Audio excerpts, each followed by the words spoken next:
notre Père, nous voulons te dire merci. Seigneur, nous bénissons ton nom pour ce moment, nous te rendons grâce. Nous voici encore pour ce énième épisode de Côte de Vie, tant de partage, tant de connaissances, moment d'édification qui nous fait du bien à tous. Père, je prie encore une fois aujourd'hui que tu viennes disposer nos cœurs, nos pensées, à pouvoir écouter, comprendre et appliquer cette parole. Je prie, Éternel, que tu étendes ta main et que tu parles à chacun de nous d'une manière comme d'une autre, afin que la gloire te soit rendue.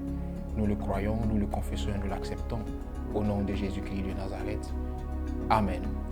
Shalom chez vous, bienvenue à Côte de Vie, notre moment d'enseignement, de partage de secrets spirituels et d'édification. Alors, nous sommes là aujourd'hui pour aborder un nouveau thème. Nous l'avons annoncé sur nos différentes plateformes, c'est problèmes de caractère.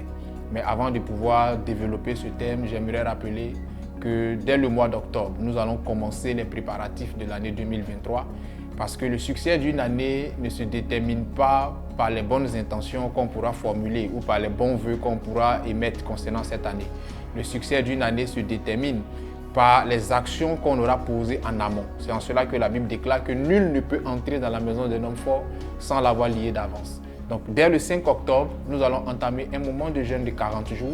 Ce moment de jeûne n'est pas une imposition. Ce n'est pas un moment qu'il faut faire coûte que coûte. Mais ce n'est pas aussi non plus un moment qu'il faut négliger. Pour ceux qui ont la capacité de jeûner avec nous, du lever du jour jusqu'à 18h, ces personnes-là pourront nous accompagner dans ce jeûne et nous allons crier au Seigneur afin que Dieu, pour l'année 2023, nous fasse grâce. Ça sera un moment qui sera aussi meublé d'enseignements. Nous aurons des enseignements sur TikTok, nous aurons des enseignements sur nos différentes plateformes en ligne, des secrets bibliques et spirituels que nous allons partager afin de vous emmener à préparer comme il se doit l'année 2023 parce que chacun de nous place en cette année plusieurs attentes et je prie que par la grâce du Seigneur, ces attentes-là soient satisfaites selon la mesure de sa volonté. Alors, sans plus tarder, nous allons lire la parole de Dieu afin d'entamer notre enseignement problème de caractère. 2 Corinthiens, le chapitre 6, le verset 1 à 6, je lis la parole de Dieu. La Bible déclare: puisque nous travaillons avec Dieu, nous vous exhortons à ne pas recevoir la grâce de Dieu en vain, car il dit: au temps favorable, je t'ai exaucé, au jour du salut, je t'ai secouru. Voici maintenant le temps favorable, voici maintenant le jour du salut. Nous ne donnons aucun sujet de scandale en quoi que ce soit, afin que le ministère ne soit pas un objet de blâme. Mais nous nous rendons à tous égards recommandables, comme serviteurs de Dieu, par beaucoup de patience, dans les tribulations, dans les calamités, dans les détresses, sous les coups, dans les prisons, dans les troubles, dans les travaux, dans les veilles, dans le jeûne, par la pureté, par la connaissance, par la longanimité, par la bonté, par un esprit saint, par une charité sincère. Amen. Alors, dans le passage que nous venons de lire, il s'agit d'une épître de l'apôtre Paul adressée aux Corinthiens. Et dans cette épître-là, Paul exhorte les Corinthiens, exhorte les serviteurs de Dieu de Corinthe, et je dirais même le corps de Christ à Corinthe, à avoir une bonne attitude, à avoir un bon caractère, à se montrer recommandable en toutes choses, de peur que le ministère ne soit un objet de blâme. Vous savez, on part à l'église, on marche avec Christ pour le salut de notre âme. On part à l'église à cause de Dieu, mais vous allez à l'église où vous avez connu Christ par l'intermédiaire d'un homme. Et à un moment donné, il vous arrive même d'idéaliser cet homme, d'idéaliser ce serviteur de Dieu, parce que pour vous, c'est le prototype du modèle parfait du service de Dieu ou du modèle parfait du serviteur de Dieu. C'est en cela que l'homme de Dieu doit pouvoir avoir une bonne attitude, doit pouvoir avoir un bon caractère. Parce que le caractère de l'homme de Dieu, quand il est mauvais, peut jouer sur la foi des enfants de Dieu, peut jouer sur la foi d'un certain nombre de personnes. Et même le caractère de l'enfant de Dieu que tu es doit être un caractère recommandable. Sinon, ce caractère-là pourra être une pierre d'achoppement pour les autres, un frein à la foi de beaucoup. Il y a certaines personnes qui ont bien envie de côtoyer ton église, il y a certaines personnes qui ont bien envie de se rapprocher du Dieu que tu pries, mais ces personnes-là sont découragées par le mauvais caractère que tu as. Évangéliser, parler de Dieu n'est pas seulement ouvrir la bouche et dire viens à Christ. La meilleure évangélisation doit se laisser voir par ton bon caractère. Au-delà des mots, au-delà des actes que tu poses, quel est le caractère que tu as? quelles que soient les rues que tu vas parcourir en train d'annoncer l'évangile, quelles que soient les maisons que tu vas sillonner en train de parler de Dieu, si en arrière-base ton caractère est mauvais, cela sera un obstacle au résultat concret des évangélisations multiples que tu pourras faire. Au-delà de nos vêtements, au-delà de notre enveloppe corporelle, la chose qui nous suit partout où nous allons, c'est notre caractère. La chose qui est avec toi jour et nuit, c'est ton caractère. Ce que tu habilles, ce que tu embellis, ce que tu parfumes même, c'est ton caractère. Si ton caractère est mauvais, ce caractère-là pourra te fermer des portes. Il y a des choses dans la vie qui s'obtiennent par la prière. Il y en a d'autres qui s'obtiennent par le jeûne. Il y en a d'autres qui s'obtiennent par la sanctification ou des offrandes. Mais il y a certaines portes de la vie qui ne s'ouvrent pas par la prière, encore moins par le jeûne ou par l'offrande. Mais ces portes-là s'ouvrent par un bon caractère, comme ces portes-là peuvent se fermer par un mauvais caractère. Il y a des gens au devant de qui Dieu a ouvert des portes, à qui Dieu a envoyé des connexions, des aides de destinée. Et le mauvais caractère de ces personnes a fini par faire échouer cette bonne connexion que Dieu leur avait envoyée, a fini par fermer cette porte que le Seigneur avait ouverte au devant de ces personnes, parce que ces personnes n'ont pas su avoir l'attitude qu'il fallait. Laissez-moi vous dire que la dimension à laquelle vous aspirez, le niveau social ou spirituel auquel vous aspirez, attend d'abord de vous en premier lieu un caractère adéquat. Si vous n'avez pas le caractère qu'il faut en fonction du niveau que vous visez, vous êtes bien parti pour échouer à court, moyen et long terme. Alléluia. En dehors des traits de caractère influencés par des démons, parce qu'il y a des traits de caractère qui sont l'émanation d'une possession démoniaque. Certaines personnes n'arrivent pas à contenir leur colère, manifestent une colère extrême. Parfois parce que ces personnes-là sont influencées ou possédées par le démon guerrier. Il y en a d'autres qui n'arrivent pas à se défaire d'un caractère impudique ou d'un comportement impudique parce que ces personnes-là sont influencées et possédées par le démon des eaux. Et il y a bien d'autres choses comme ça qui sont l'émanation d'une possession démoniaque. Mais en dehors de cette affaire des démons, en dehors de ce facteur démoniaque, le comportement ou le caractère d'une personne est déterminé par deux points majeurs. Le premier point, c'est l'environnement. L'environnement dans lequel tu grandis, l'environnement dans lequel tu évolues peut conditionner à 70%, voire 80% ton caractère. C'est en cela que vous verrez certaines personnes qui ont grandi dans un environnement violent et qui, par manque de cadrage, ont fini par épouser la violence. D'autres qui ont grandi dans un environnement où la pauvreté était vraiment accentuée et la pauvreté a fini par déteindre dans le caractère ou sur le caractère de ces personnes-là. Donc l'environnement que tu côtoies, l'environnement dans lequel tu grandis peut déterminer ton caractère ou peut déformer ton caractère. C'est en cela qu'une sagesse déclare que la société nous transforme ou la société nous déforme. Parce que tu peux naître avec un caractère et l'environnement social dans lequel tu vas vivre peut déformer ou transformer positivement ou négativement ton caractère.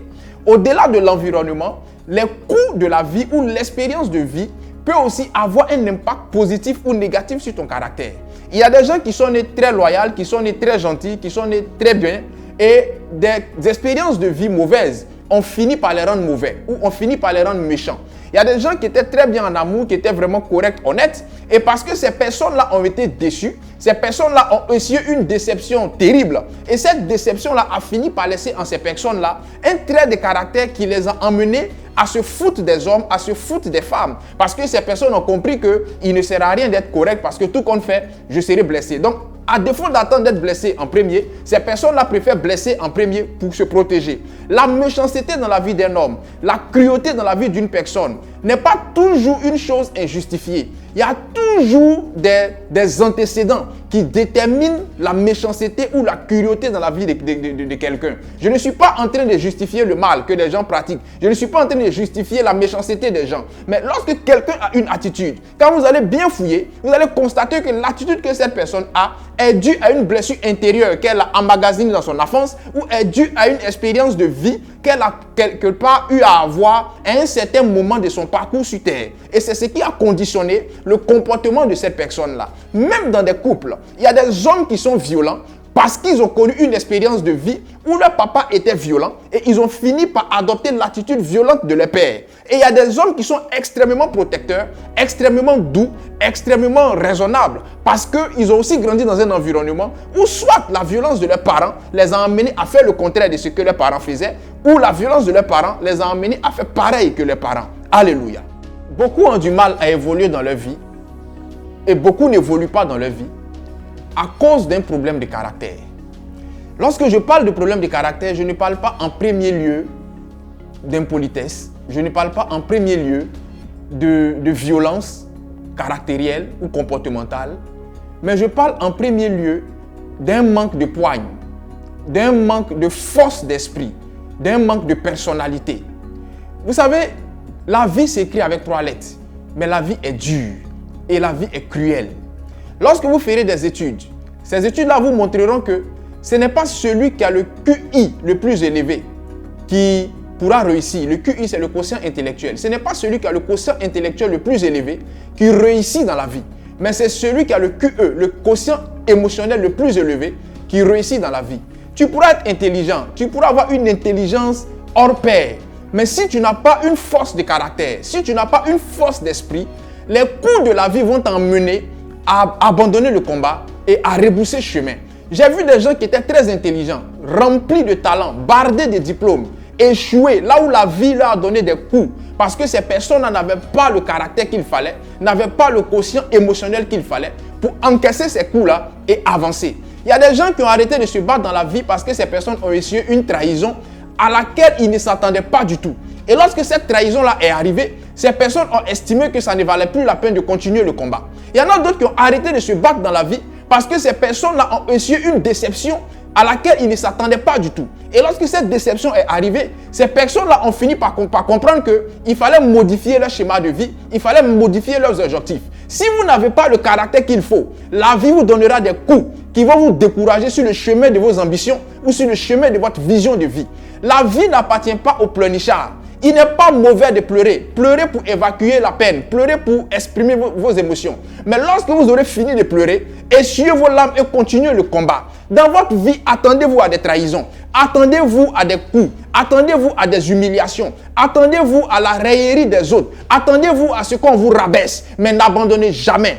Le fait qu'on n'abandonne pas n'est pas un slogan qu'on pourra se donner pour se donner bonne conscience. Le fait qu'on n'abandonne pas est l'émanation d'une force de caractère. Lorsque vous lisez la Bible, il y a une histoire que j'aime particulièrement, c'est l'histoire de Jacob et d'Ésaü. Quand vous lisez la Bible attentivement, la Bible déclare que Jacob a été béni par son père Isaac. Et même quand Jacob a été béni par son père Isaac, à un niveau de la bénédiction, Isaac l'a établi sur Ésaü. Et au-delà de la bénédiction de Jacob, Ésaü n'a pas reçu la bénédiction. Ésaü a reçu un bout de phrase. Il a dit, Isaac a dit à Ésaü, c'est grâce à ton épée que tu vas survivre. C'est grâce à ton épée que tu vas t'en sortir. Mais de Jacob à Ésaü, Jacob avait un quotient intellectuel très poussé. Parce que Jacob était très intelligent. Mais Ésaü avait un quotient émotionnel très poussé. Parce que Ésaü avait une force de caractère.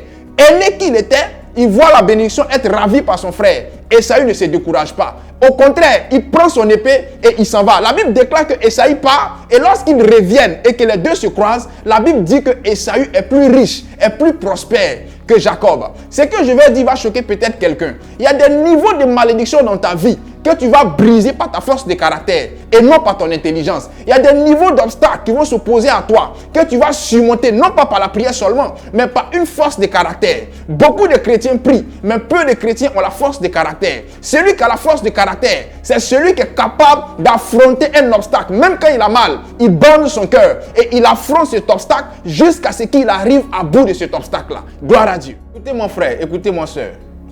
La vision que Dieu vous donnera, le rêve que Dieu mettra au fond de votre cœur ou de votre âme, l'ambition que vous allez nourrir, toutes ces choses-là ne pourront pas s'accomplir si vous n'avez pas une force de caractère. Soyons francs, soyons vrais et soyons honnêtes. Tu as quitté ton pays d'origine pour aller à l'étranger. Tu as pensé que tout allait être rose pour toi. Et aujourd'hui où je suis en train de parler, la difficulté avec grand D se vit. Des choses que tu n'avais jamais pensé vivre sont en train d'être vécues par toi. Si tu n'as pas la force de caractère, un matin tu vas rebrousser chemin. On t'a fait croire que la vie chrétienne était la vie la plus rose et qu'en Christ, il n'y avait pas de souffrance. Mon frère, je veux te dire la vérité ce matin. En Christ, il y a des souffrances. Il y a des souffrances même plus pires que celles que tu as vécues dans le monde. Sauf qu'en Christ, il y a toujours la solution aux problèmes et aux souffrances que nous traversons. Si tu ne comprends pas ça et que tu manques de caractère, ta vie chrétienne, ta foi chrétienne sera une chose de courte durée. Tu as peut-être prié le Seigneur pour avoir un travail, mais tu es combattu dans ton travail. Tu es malmené par tes collaborateurs, tu es malmené par tes collègues. Il y a des familles même où les aînés sont rabaissés parce qu'ils n'ont pas les mêmes avoirs que les petits frères. Et ces choses-là mises ensemble peuvent te casser le moral, peuvent te briser le moral au point de t'empêcher d'évoluer dans la vie. Si tu n'as pas une force de caractère, tu vas donner raison à tes détracteurs. À un moment de la vie, il faut pouvoir comprendre une chose. Le Seigneur t'a créé pour que tu te battes. Pour que tu naisses, il a fallu que tu te battes. Et quand tu es né, il faut encore que tu te battes. C'est en cela que Job déclare que la vie de l'homme sur terre est comme la vie d'un mercenaire. Il doit se battre quotidiennement et perpétuellement. Si tu ne comprends pas cela, mon frère, tu vas penser que la vie est une partie de plaisir. La vie n'est pas une partie de plaisir. Lorsque Dieu te dit qu'il va te lever, il faut commencer à pleurer. Parce que cela sous-entend un combat plus lourd et plus fort auquel tu ne t'entends même pas. Cela sous-entend des trahisons auxquelles tu ne t'entends même pas. Cela sous-entend beaucoup de coups que tu vas prendre. Mais c'est ça qui donnera de l'éclat à ta gloire. Et c'est ça qui donnera un écho favorable à ton témoignage. Gloire à Dieu. Le caractère, il est un peu comme une maison. Dans toute maison qui se respecte, dans toute maison digne de ce nom, il y a un endroit pour la poubelle et il y a un endroit pour les toilettes. L'endroit qui est réservé à la poubelle est un endroit qu'on ne présente pas comme ça aux visiteurs. Et l'endroit réservé pour les toilettes est un endroit qu'on ne présente pas aussi aux visiteurs, sauf quand ils ont un besoin pressant. Ce sont des endroits qu'on maintient dans une certaine hygiène, afin d'éviter que les odeurs créées par ces endroits-là ne rejoignent la pièce agréablement meublée où les visiteurs prennent plaisir à s'installer. Il en est de même pour le caractère. Tout caractère qui se respecte a son côté poubelle, a son côté toilette, en un mot, à son mauvais côté. Il n'y a personne sur cette terre qui a un caractère dépourvu de défauts. C'est une illusion, c'est une utopie. Tout homme a un caractère caractérisé, je vais dire, par deux choses. Des avantages et des inconvénients. Des qualités et des défauts.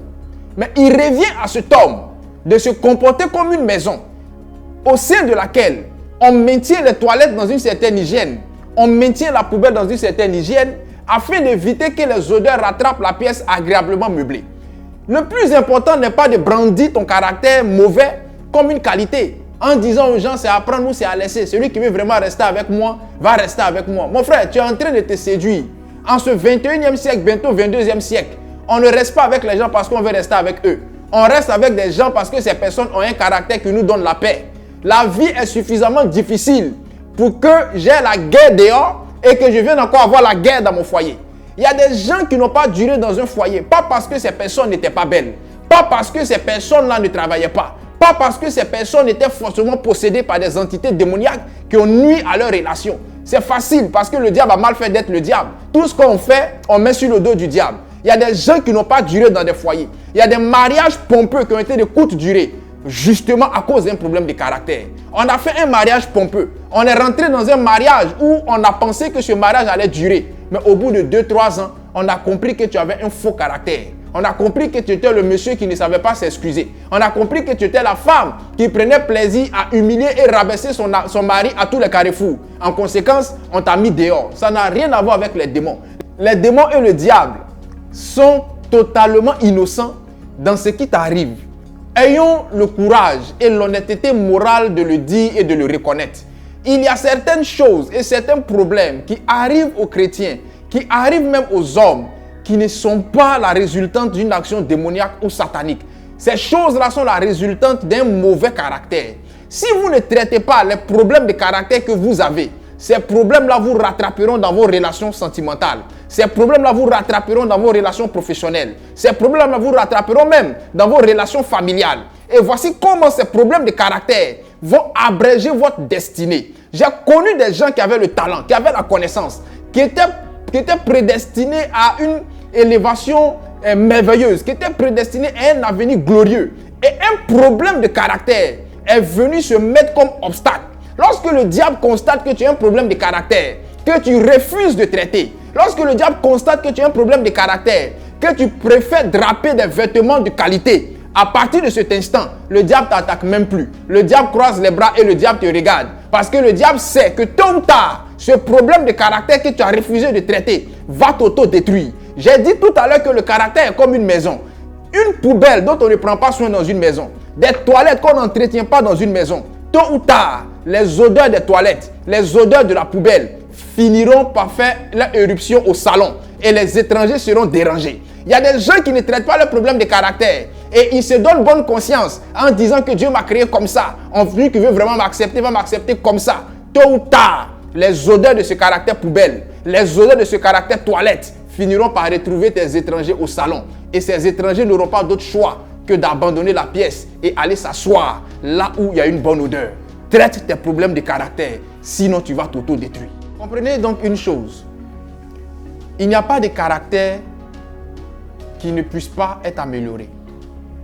Dieu nous a dotés d'une capacité qui doit nous emmener à nous remettre en cause et à pouvoir améliorer le négatif qui est en nous.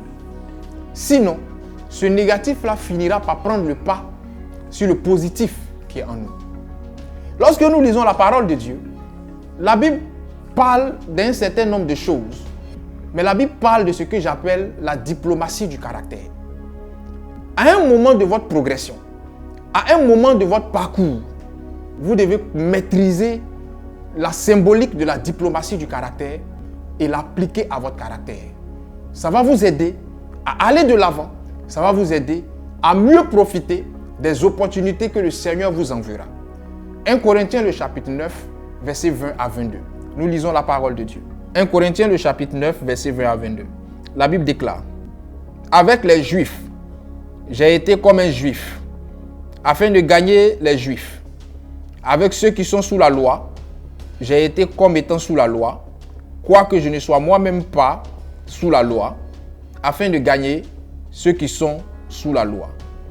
Avec ceux qui sont sans loi, comme étant sans loi, quoique je ne sois point sans loi de Dieu, étant sous la loi de Christ, afin de gagner ceux qui sont sans loi. J'ai été faible avec les faibles, afin de gagner les faibles.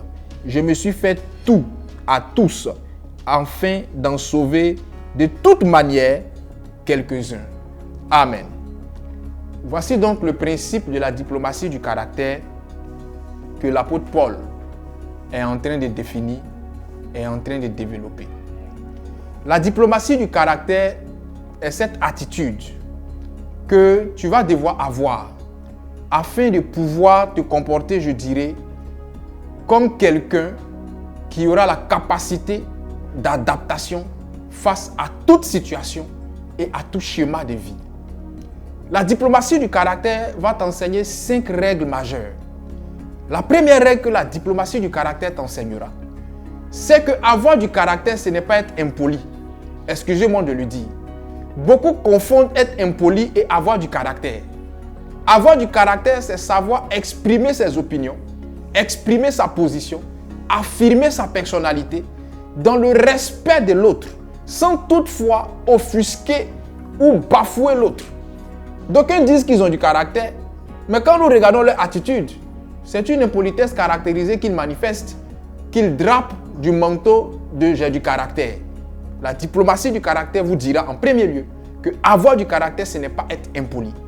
Secondo, la diplomatie du caractère vous dira que vous devez savoir et pouvoir vous adapter ou adapter votre caractère à toutes sortes de situations. Il y a des personnes qui se sont disqualifiées là où le Seigneur les avait qualifiées parce que ces personnes n'ont pas su adapter leur caractère à une situation.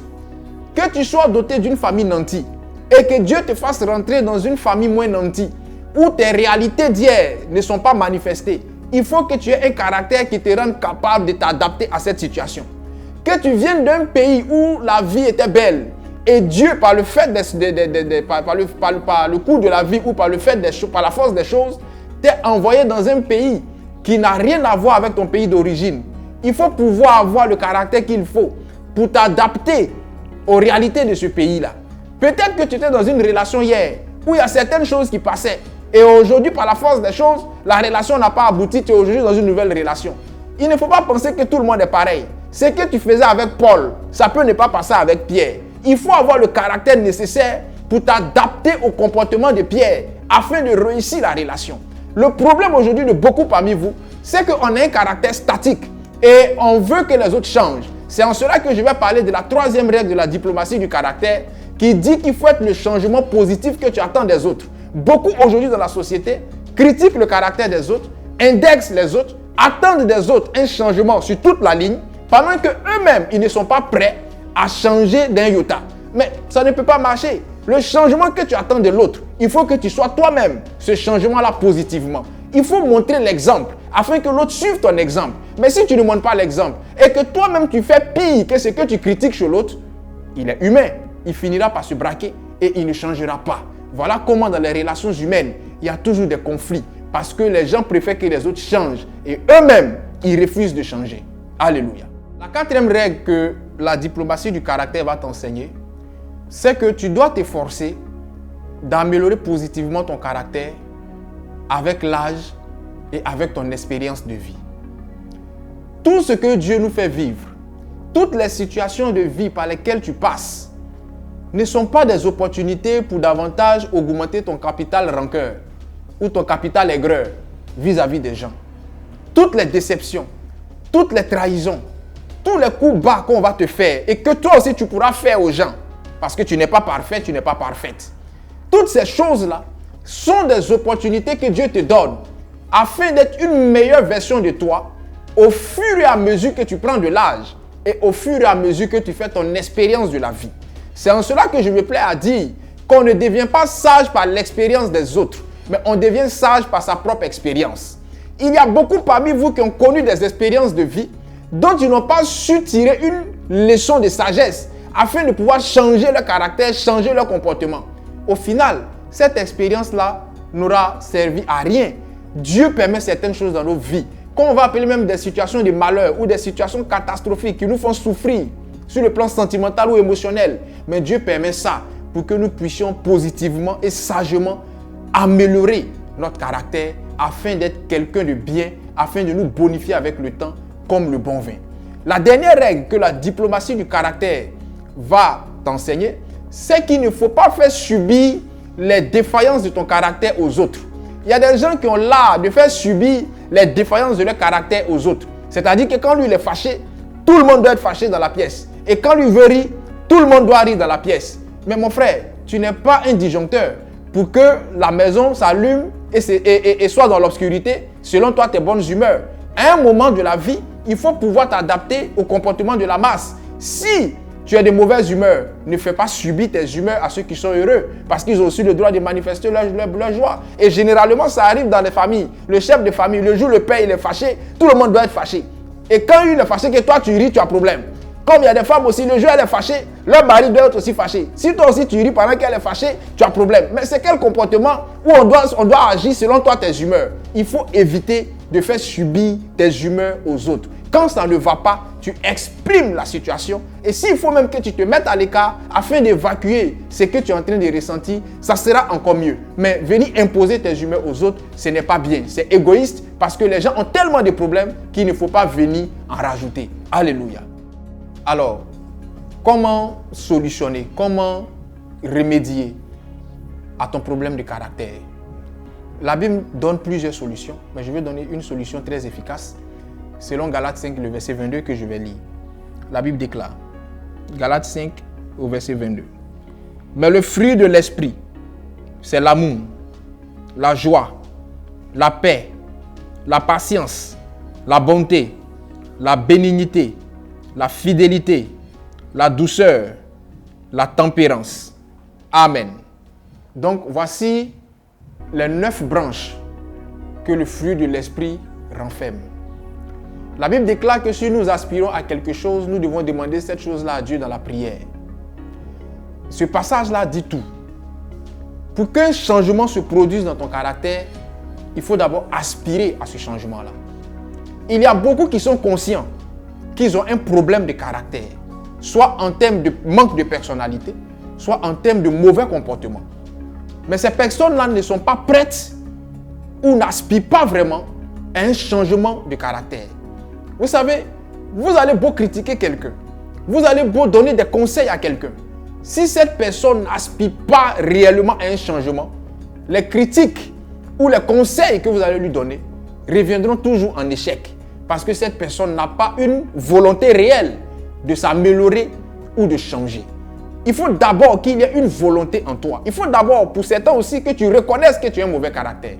Parce qu'il y a des gens qui sont des juges, qui justifient à tous les carrefours. Eux, ils justifient leur mauvais caractère. C'est-à-dire qu'il va se justifier au point que toi-même, tu finisses par douter qu'il ait un mauvais caractère. Tu ne peux jamais changer. Il faut d'abord être conscient que tu as un mauvais caractère. Accepter que tu as un mauvais caractère. Ce n'est pas une fatalité. Ce n'est pas mauvais de reconnaître qu'on a un mauvais caractère. Et par la suite, priez maintenant pour que Dieu te fasse grâce d'avoir le fruit de son esprit. Si Dieu te permet d'avoir le fruit de son esprit, les 9 branches qu'on a citées tout à l'heure, soit c'est la paix qui t'emmènera à être moins coléreux, soit c'est la maîtrise qui t'emmènera à être moins coléreux, mais ce fruit de l'esprit-là viendra quelque part réguler un défaut qui pollue ta vie d'une manière ou d'une autre.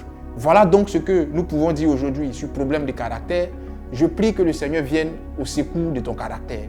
Toi qui n'arrives pas à te départir d'un mauvais caractère, et toi qui depuis des années es en train de faire des efforts sur toi-même pour corriger un mauvais caractère. Si cette volonté en toi est sincère, je t'exhorte à persévérer dans la prière et le Seigneur te fera du bien. Pour toi qui manques de force de caractère, je prie que Dieu te donne cette force de caractère dont tu as besoin afin d'affronter les réalités de la vie, d'affronter les coups de la vie, afin de pouvoir connaître une évolution à tous égards. Que le Seigneur nous bénisse et que sa grâce soit sur chacun de vous. Shalom chez vous.